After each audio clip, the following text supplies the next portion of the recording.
Savvy Central Radio is proud to host our 4th symposium. Join us in our new multi-part speaking series called Mastering the Influence Game, starting this fall in New York City. Every 2 months for the next several months, we'll be bringing you global cutting-edge experts in the field of influence, marketing, and media, designed to give entrepreneurs and small business owners the tools and strategies to take their business to the next level. To register and book your ticket today, go to masteringtheinfluencegame.eventbrite.com. Hello everyone, good afternoon, and welcome to Savvy Central Radio. This is your host, Christina Nitchman. Each week on Savvy, we host new individuals and business owners, inviting them to share their expertise, dreams, and lessons learned in their field of business. We are excited here on Savvy to welcome back Joel Comm. Joel is a sought-after public speaker who leaves his audience inspired, entertained, and armed with strategic tools to create a new media campaign that will explode your business. Joel Comm will discuss his new book, So What Do You Do? Discovering the Genius Next Door with One Simple Question. To find out more about Joel, go to his website at joelcomm.com. And to find out about new and exciting updates and bonuses for this new book, you can go to sowhatdoyoudo.com.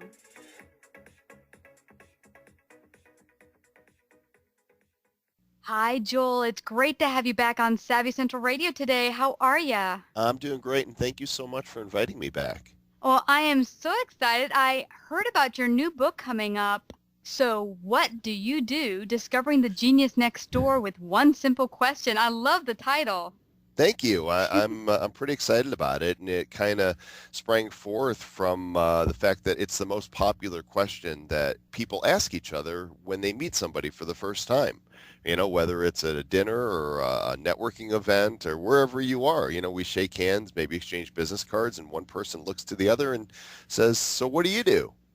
Yeah, exactly. And what I remember from our very first conversation is you briefly mentioned that you really find that every single person in this planet has a God-given talent or gift to contribute to the world. And it's important. In fact, it's their very duty to share that gift with the world. And what I liked about your book is it talks on that very subject, that very topic, but goes even deeper to show that everyone does matter, but also everyone has a means to find that even things that people might find are not all that important in their lives, like they draw really well or they're a good housekeeper.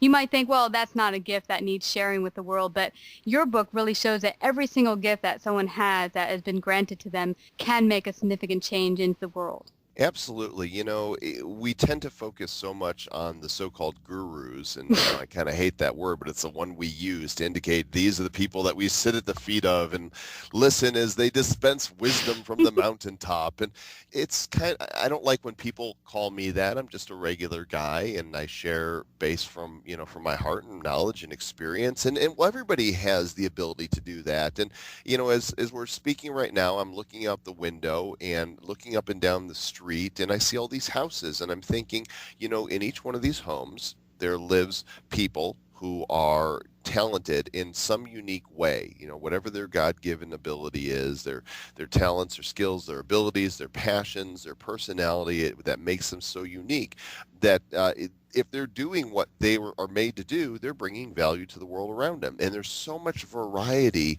and we can glean as much from regular people, because, you know, when it comes down to it, we're all really regular people, as from anybody else, if we just stop and listen and recognize that there is genius in each and every one of us. And so with the book, I really wanted to provide a platform for people to share their stories, though people that might not otherwise have the exposure. Pretty excited because we've got we got 46 geniuses, is what I called them, in the book, and each one of them has something unique to say and special value to bring to the world around them. I love that because as we started out the conversation, you mentioned that a good many people focus on the very first question they ask you at a networking event or you're meeting someone for the first time. They say, so what do you do? As if the job you go and do in your 9 to 5 is the thing that makes you who you are as a person. I mean, we're so diverse as people that even me as a radio show host, that's just not all I am. We're so much more deeper as human beings.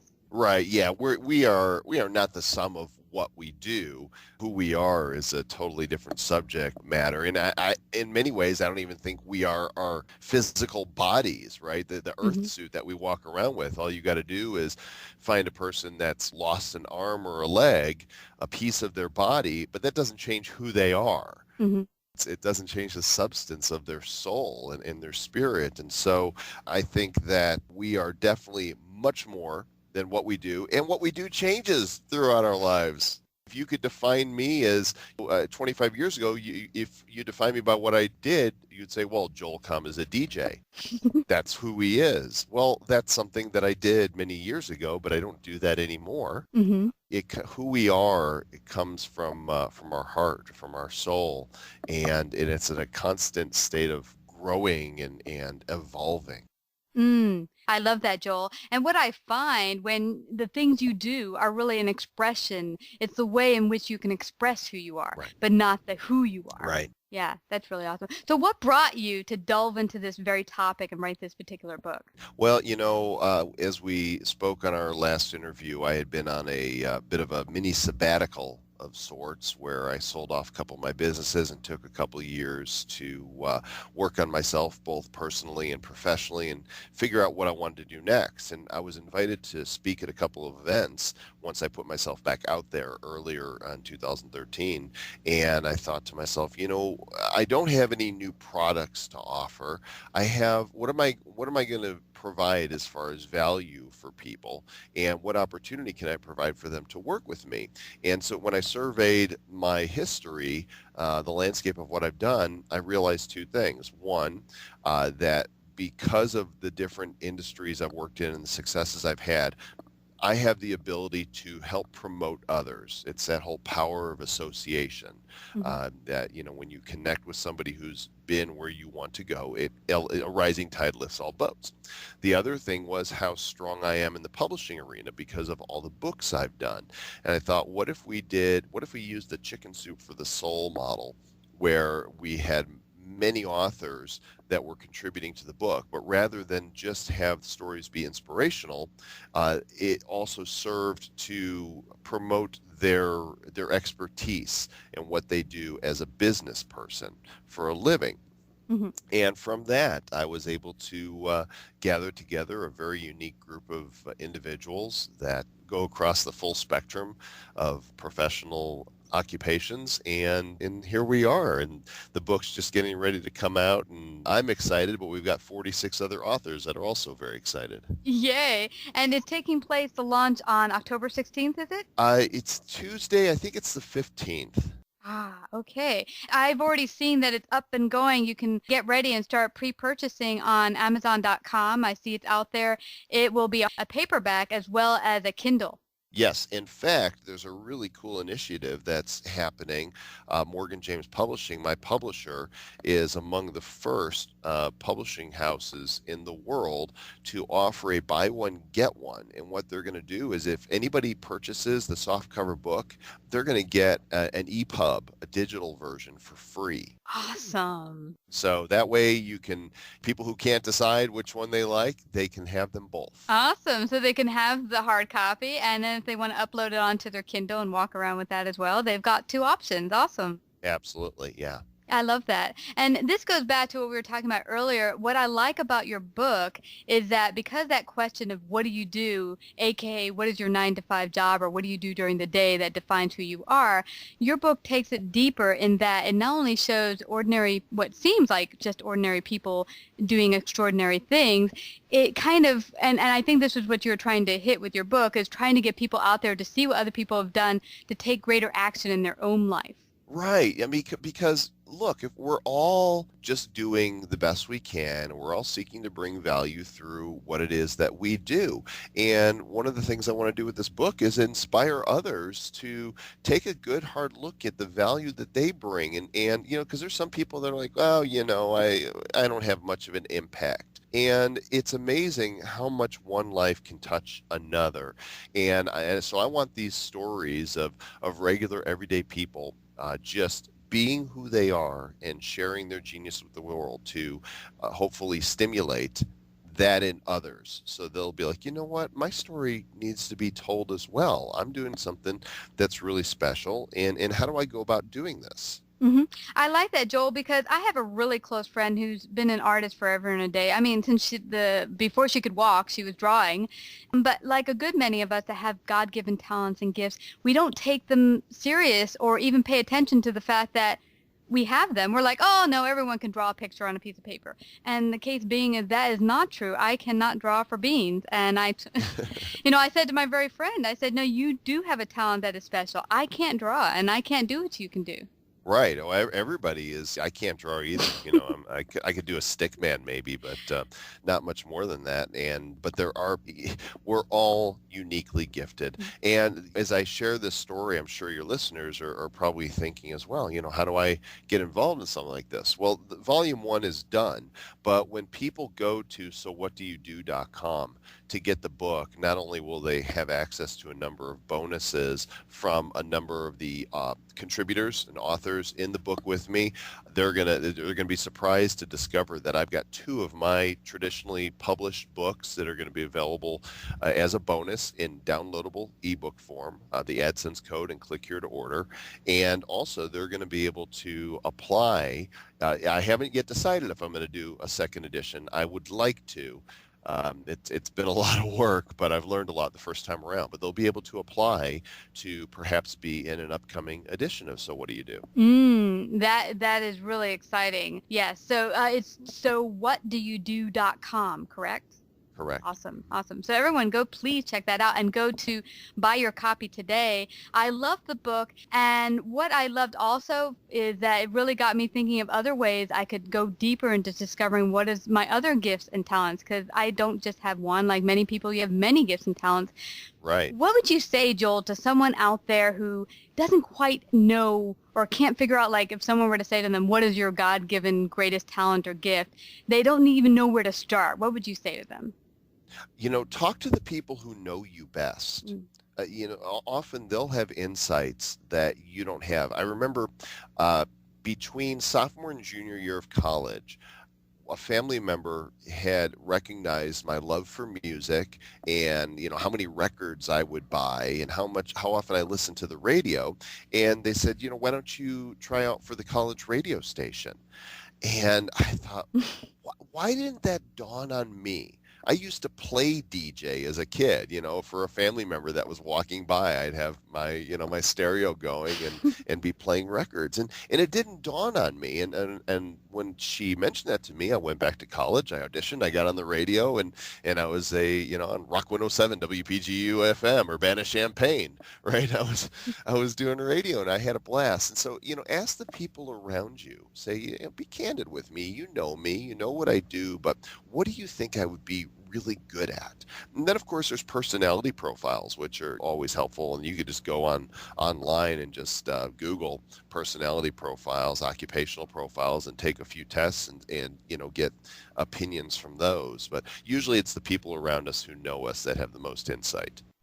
That's some awesome tips. And I have to say that when I first got started and the very thought of leaving my corporate world, which is not something I had a deep, super passion for, but I felt it was time to just move on, I said to people around me, what am I good at? And they said, well, you're good at listening and talking. I love getting together with you and talking. You have such a unique spin when you tell me a story, and I love the way you take something I tell you and spin it. And I said, oh, that's great. What the heck do you do with that as far as a vocation or a business? Took me a year to figure it out, but it's that first step of asking the people that are closest to you, what do you think I should be doing? And don't be afraid to experiment and try things. Sometimes that's how things come about. It's, life is a laboratory. We bring the ingredients through our ideas and through the things that we can physically do and the thoughts that we have and the people around us, and play, experiment. What's the worst thing that happens? You discover something else you're not good at. I love to sing, but I don't have a great voice. But about, I don't know, 5, 6 years ago, I tried voice lessons. And after doing it a few times, I decided, this isn't for me. I tried it. My voice is what it is. Now, if I wanted to really work at it and work at it, I'm sure I could expand my range. But that wasn't my passion. But I experimented. A few months ago, I experimented with improv theater. I thought, this would be fun. I'll go in and I'll try comedy. And I did well at it, but I realized I didn't want to continue doing it. It was fun to experiment, though. And there's no end to the number of things that you can try and the opportunities that are out there. Just be willing to shake things up, put yourself out there, take some risks, and the worst thing that happens is you gain experience. But maybe you find something really special that you want to keep doing. Wow, that is a fab point, Joel, because I started many years ago. I love mathematics. I love the idea of delving into physics and really understanding it. So I put myself into a mathematics course, advanced mathematics course, and I am not good at anything, in that language, because I really see mathematics as kind of like another language, another world. And I put myself into it like you did for, about a year or so, and found that I enjoyed it. I learned some more about the world of mathematics, but I am no way going to be the next Einstein. And people said to me, well, what are you doing? You're not going to start learning calculus at your age. And I said, what the heck?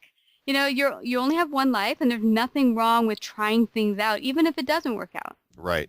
Yeah, go for it. What do you got to lose? Exactly. So, Joel, what would you say to someone who now has, talked to their friends, tried out a couple things, and started to find the possibility of something that their genius could be used on, a direction they can go in? What would you say to someone who hasn't gotten clear on how to share their genius with the world, quite gotten clear on how to share it? What would you say to them? Well, content is always a great way. And with the internet, being able to set up a blog and just write or make videos to talk about whatever it is that is your particular area of interest is a really good way to gauge if you've got something. Because if you're saying something in a way that is unique and brings a spin to it that perhaps others haven't heard before, they'll tell you. Right. So as you write articles or you make videos and you share them on social sites, you'll either have crickets, and no feedback, or somebody might say, wow, I never thought of that before. We don't always know what it is that we bring. A lot of times we think that our particular view of our subject matter is common. And well, people already know that, and there's already thousands of people talking about health and nutrition, so why would they possibly want to hear from me? And yet, if you look at the bookstores, you'll see that there's constantly new diet plans and new fitness plans and new information on nutrition and what foods to use and how to blend or juice, and everybody's got a unique angle. And don't sell yourself short in thinking that what you have to say has already been said, because the odds are you bring something unique to it that will add value. And then you've got those that have this micro niche that they think nobody else is interested in. And you don't know, with billions of people around the world, if there's something that's interesting to you, you're probably not the only one. And it's very possible that micro niche, that really small market, is not yet tapped. And you could be the one to become the expert and authority in that particular arena.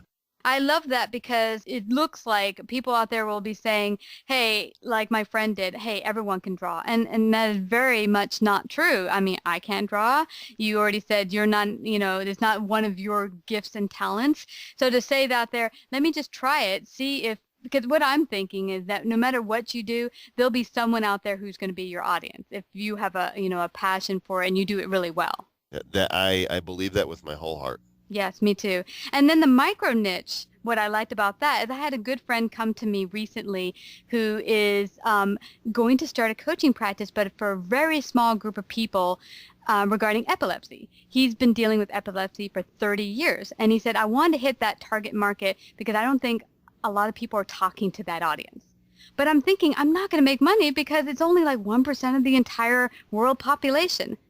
And I said to him, well, if you add up the entire planet and you take 1% of that, and even 1% of that comes to you for a little bit of help once in their life, I think you're going to have a pretty good business going forward. Well, 1% of the planet would be 7 million people. And if you had 1% of that, that's what, 7,000 or something, Hmm. yeah, or more than that. There's a huge market Yeah. uh, in those kinds of numbers. And you just have to put yourself out there and do some marketing so you can expose your information to the world and then see how they respond. Exactly, exactly. And what I liked is your 46 authors, like we were saying prior, seem to be just everyday folks that most people wouldn't pay much attention to. And in our crazed kind of celebrity focused mind in our culture, we kind of really put too much emphasis on the celebrity status as being the pinnacle of all success.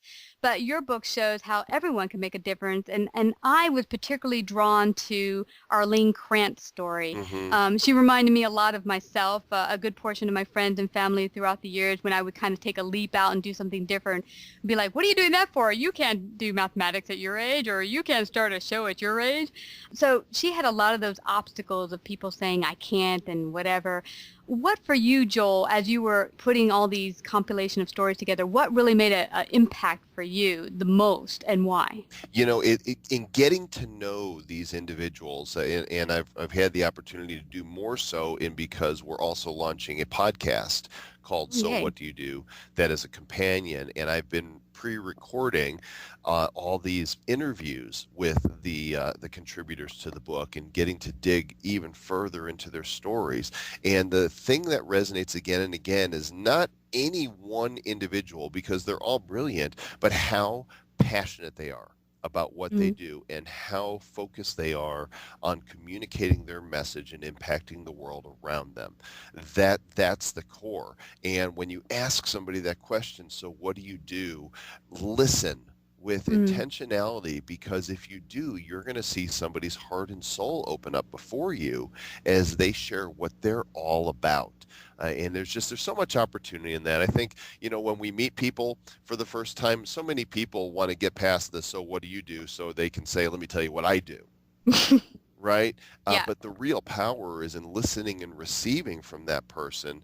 Hey, I'm guilty of this. We've all done this. It's just part of human nature. We live in our own earth suit, and we are used to living our lives and doing what we do. And stopping and listening is a skill that needs to be honed. But I hope that people listening to your program right now, next time they ask somebody, so what do you do? You'll really try to listen and hear that passion and the gift that person wants to give to you. That is fabulous, fabulous advice, Joel. Very, very early on when I first started going out to networking events, I was very discouraged in the beginning because a good portion of people, including myself, we're all out there just trying to bombard our message into the person in front of us, whoever is standing in front of us. Here's my business card. Please do business with me. Here's Right. my business card. Please do. And then by the end of the night, you're exhausted. You've got like 100 business cards. You don't know who any of these people are. A lot of us would go home and type messages to each other. It was wonderful meeting you. Here's what you can get from me. And there's no real deep connection built there. There's no real human interaction. And I started to say that is something that's really missing from a lot of small business owners when they go to network, is that building of real relationship and connection with each other. Oh yeah, it's far more valuable to go to a networking event and really connect. Find Mm-hmm. one person that you really connect with, that there's this synergy between, and build that relationship towards your mutual goals, than to walk away with 100 business cards that you don't know anything really about these people other than what their business card says. Yeah, so I completely agree with you. And I've now made it a focus to really, when I go somewhere like this now, I say to them, so what's your greatest passion? Instead of saying, what do you do? Because now people have gotten stuck on their elevator pitch and they don't go deeper into their heart and soul. So I said, what's your greatest passion? What propels you forward in your business and in your life? And they're like, okay. And it throws them off a bit because they're like, no one's ever asked them to go deep into their heart and just put that out there and share it. It's a great question, and really what you've done is you've shortcut the process, because when we ask somebody, so what do you do? We're trying to get to that, but we're so conditioned to ask, that surface question, and you just go right for the heart, which I think is really great. Thank you so much, Joel. This has been so enlightening, and I'm so excited that you were able to come on and share about your new book. Everyone, please go to Amazon and go to sowhatdoyoudo.com, find out more information, and get this book ASAP. And Joel, do you have any last words of advice you'd like to leave our listeners with? Well, I just hope that everybody's inspired to make sure they're placing the correct esteem and value on what it is that they do and the value that they bring. Recognize that you do have a gift that is yours, and it's a gift that was given to you, and now your mission is to pour out that gift into the lives of others and have an impact on the world around you. So next time somebody asks you, what do you do? Don't just share with them what your daily job is, but think of what benefits do you bring to the people that you serve. And that's going to open the doorway for some really cool things to happen. Yay. Thank you so much, Joel. It was so wonderful having you back on Savvy Central Radio. Thanks, Christine. I appreciate you. Tune in this Friday, October 18th at 1 p.m. Eastern, where our guest will be Simon Jordan, an award-winning marketer, international speaker, and host of the highly acclaimed TV show Simon Jordan TV. Hi, it's Teresa DeGrobo here. I am so excited to be coming to New York with Christina Nitschmann and Mastering the Influence Game series hosted by Savvy Central Radio. I am going to be speaking on how to become a master at the influence game. We're going to really dive into how do you get that stampede of customers that are really anxious to buy your products and your services, and what are the really critical steps you have to take to be really successful in connecting with the high-level influencers. How do you get past the gatekeepers and have them take you seriously and really want to play with you? We're also going to talk about the power of a best-selling book, why it's your top marketing tool, and I'm going to tell you the insider secret formula for how you can get there quickly. Looking forward to seeing you. To find out more, go to masteringtheinfluencegame.eventbrite.com.